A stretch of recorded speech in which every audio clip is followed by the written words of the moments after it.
Hello, and welcome to the bunker. In the bunker, we don't make fresh, organic meals, but everything that we serve is reconstituted with love. My name is Sim, and this is a little show we're calling Sunshine in the Bunker. Today, we'll be looking at the Catalyst Circle meeting, the second official one they had from March 17th. All right, meeting starts off much like all of them. They check in. Everybody seems like they're doing good. Everybody is present. I think Reese, SPO rep, jumps in a little bit late, but he is going to be present. Uh, Everybody's good. They go over the agenda. Several people add agenda items. And then at about the 14-minute, 15-second mark, they start getting into the meat and potatoes of the meeting, doing a section they call stand up, where they talk about what's been going on the last couple of weeks, what's coming up, and are there any blockages or could you use help anywhere? So Nori pulls up the infamous Catalyst prioritized problem board. They start going into their little spiels. First up is Joey. He has a point about the board tags and what's ongoing. Can we clean this thing up? There's a lot of old stuff here. Uh, Good point that everybody pretty much agrees should happen. Next up is Nadia. She has a segment. She's talking about how they've worked in the past on the CA guides. That's getting dialed in, and everything's looking great. They got that done with the help of IOG, and they did a lot of collaboration there with some tools that they provided. Also talked about how they want to prepare the VCAs with a guide, and that's in the works. That's being done. She's had meetings last couple of weeks about educating and onboarding new CAs, about subcircle groups, and about this Treasury proposal that she has in for the CA community and how it's going to be a rapid funding mechanism, and they want to avoid the burnout that happens from making proposals constantly right as they get in, round to round, and it's just going to be an experiment in governance. Next up is Dumpling. She talks about the challenges uh, that she's seeing in the community with the communication gap between the foundation and just the community in general and Catalyst. And she has done polls and she's been talking to people. She's also set up a Discord channel to try to get feedback from the community to bring to the foundation. And then third up is the actual talk of having that with the foundation. And she has set up a Twitter space, which I am just going to play the clip. Thing is the actual conversation. So we have data, we have a place for people to gather and talk, and then finally we have the actual talk. Very lucky to get support from Frederick from Cardano Foundation. He's the CEO. He's happy to support this mission. So we are going to have a Twitter space, a live discussion, open discussion with the community on the last day of March. So 31st of March, Frederick and hopefully a few other people from the foundation, also Felix, will join the discussion to talk to the community about Cardano Foundation's involvement, about how the community thinks or suggests that foundation moves forward in Catalyst.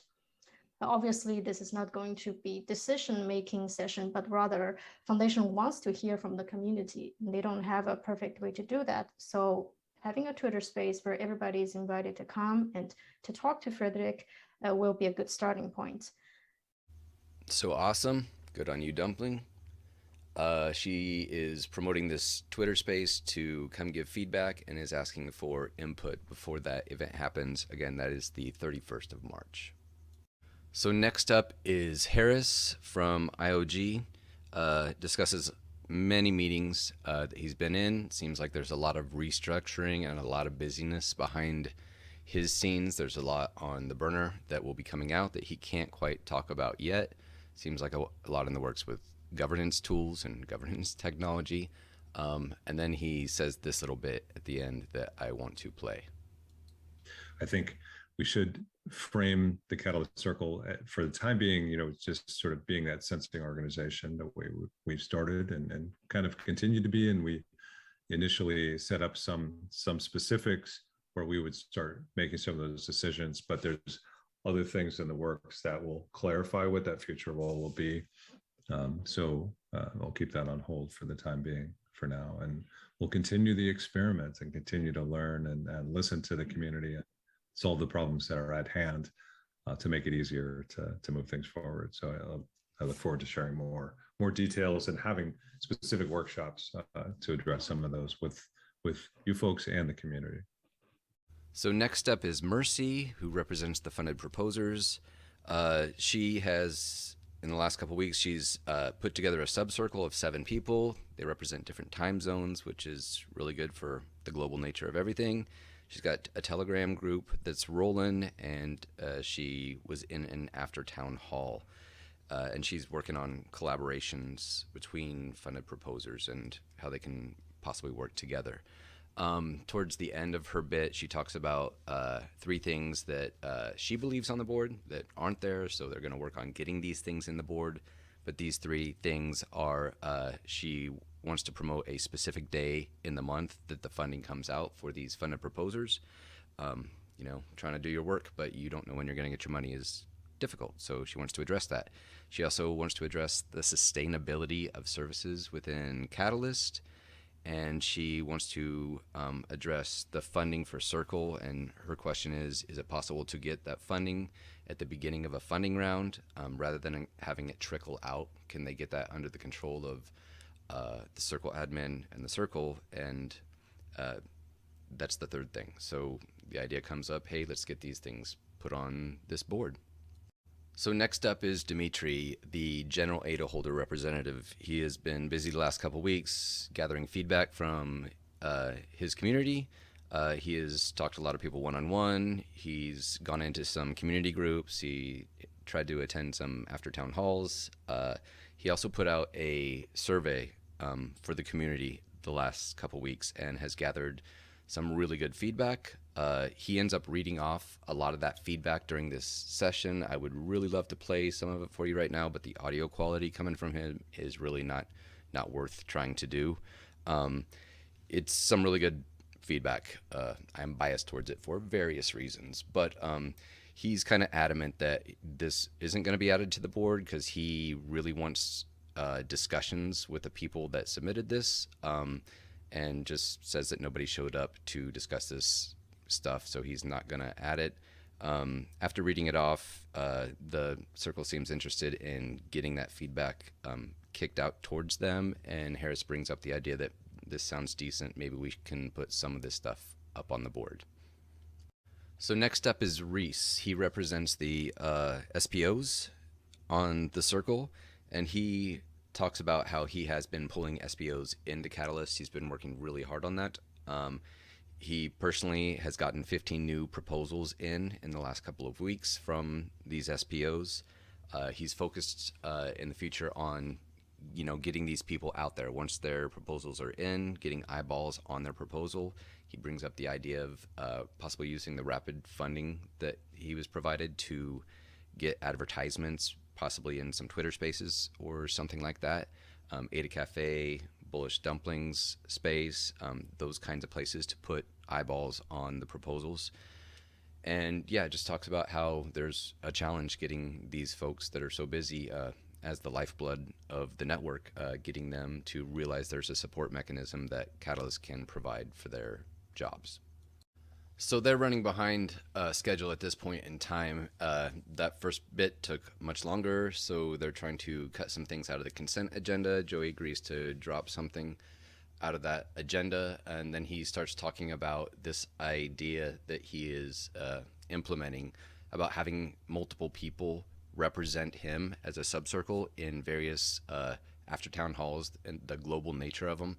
He talks about the language barrier, and he offers these people that he's hiring with his funds to the entire circle as a way to a liaison between the various communities and language groups, and feeding information both ways to the circle, just as a feedback loop, which is a brilliant idea. I'll play one quick second of that. If I can get you guys to work and coordinate, I'll send all their information out once they're in place, so that you can work as a team. If you're going to be in a town hall, just work as a team with them to present whatever you need for that day.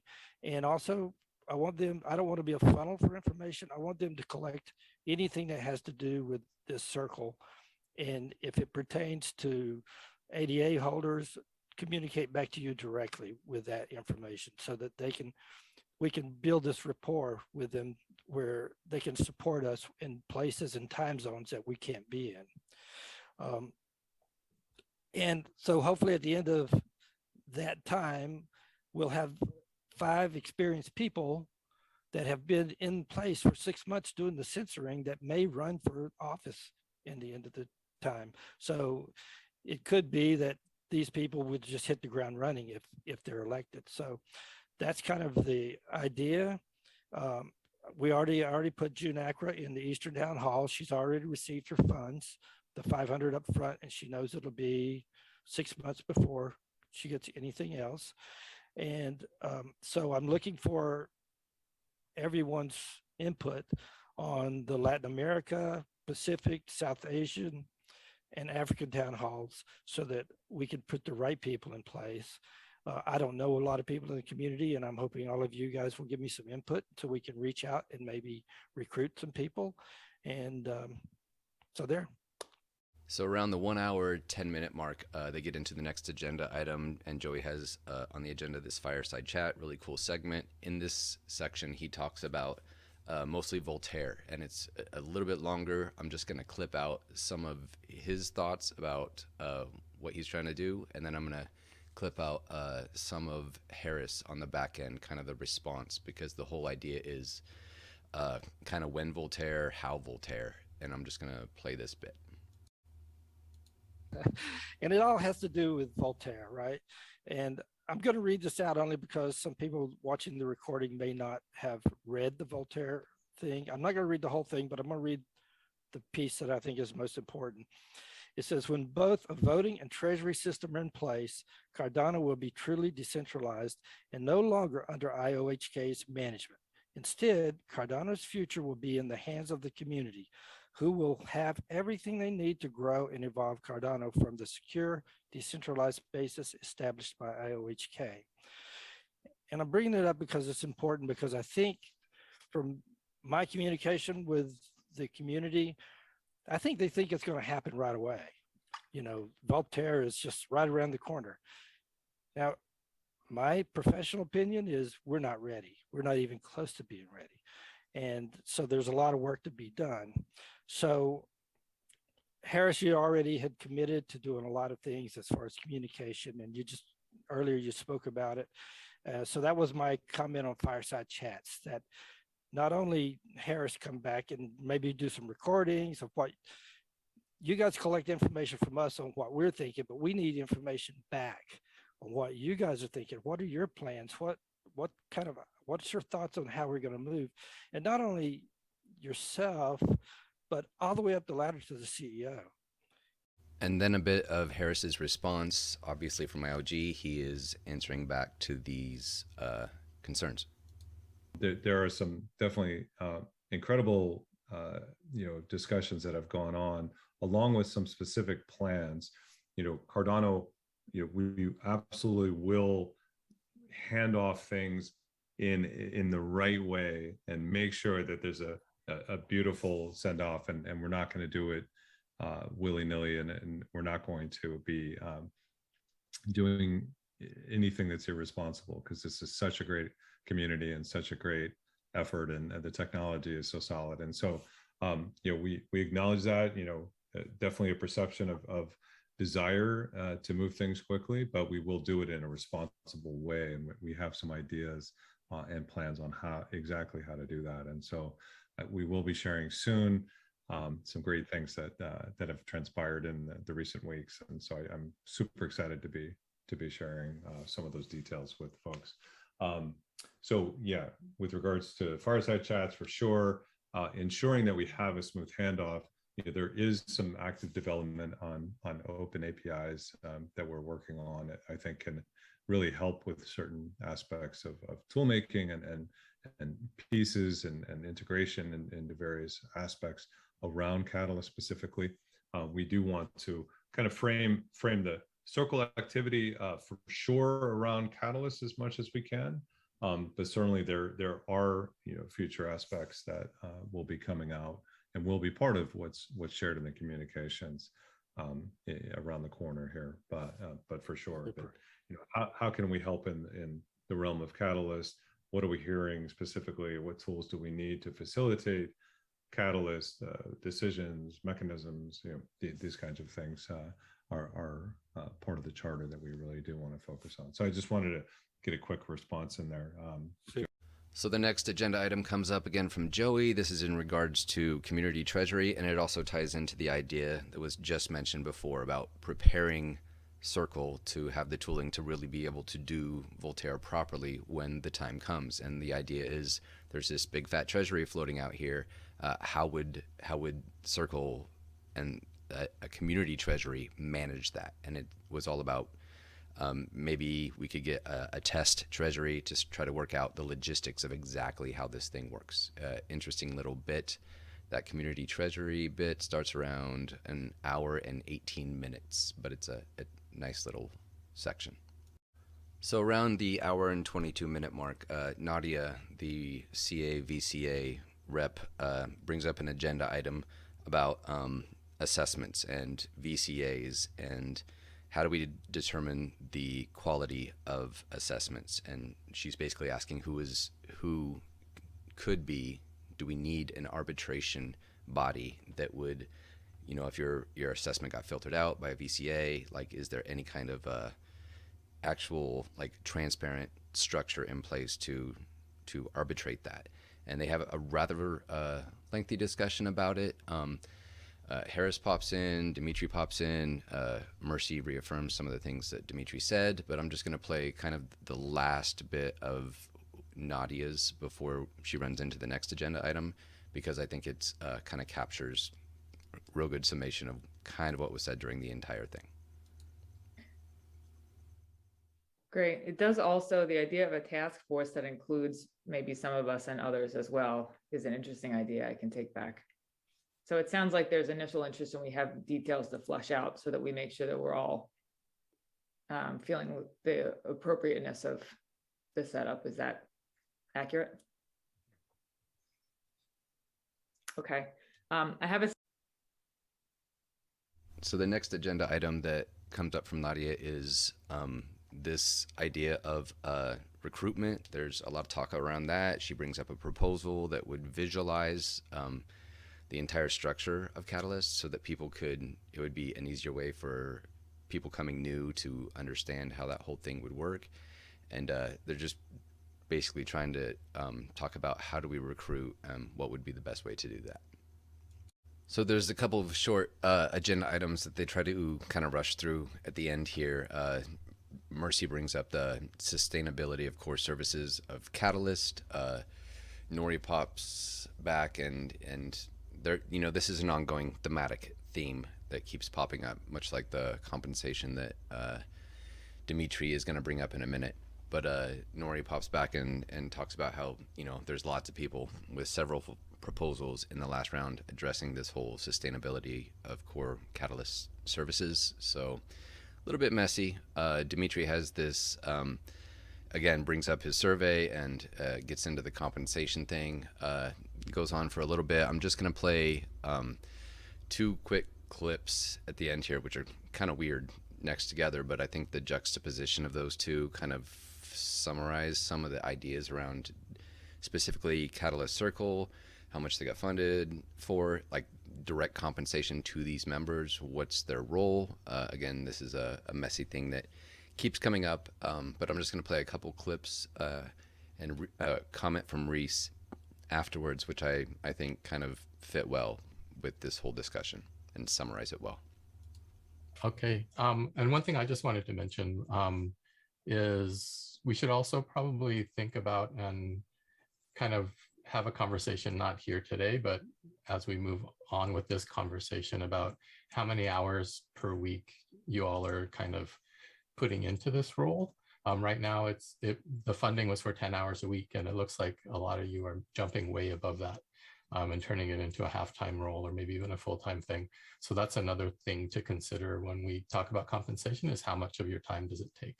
And is it evolving into a full-time role? And would that be more inclusive to allow somebody to quit their job, step in for 3 or 6 months as a full-time this, and then come back out into civilian life? That may be more inclusive if the hours get more and more, but people still have full-time jobs and things to juggle. So that's a question I would throw in that mix to understand what the time commitment is, because that's really how most of us kind of calculate the compensation levels as well. Nadia.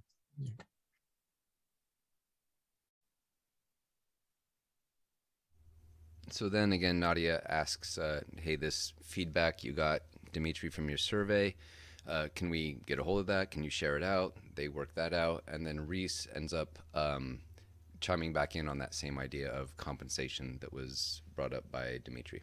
Super quick. I just off the back of what you were saying, Nori, I would be careful about calling it a full-time role if the term is only 3 months, because advertising it like that might bring its own risks with people not wanting to take part out of fear that they would need to quit their job to actually assist with the process. That was it. Just a little comment on that.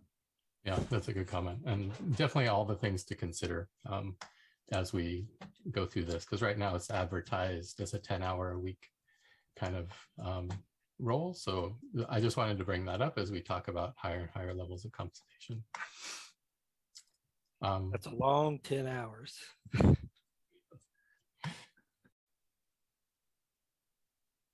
So again, this is a theme that keeps coming up. It's a messy thing. It seems like a lot of work for some of these folks, and just going to be one of those things may break things, right? Experiment things. We'll see. After this, Harris comments on the letter that was brought up, I think by Joey a week or two ago. He basically says we're on it. We're going to have some official response and workshops on that soon. They wrap things up, and that's pretty much it. We are going to shut off the reconstituting right there. Hope this was useful for some of you guys. Take care, Cardano.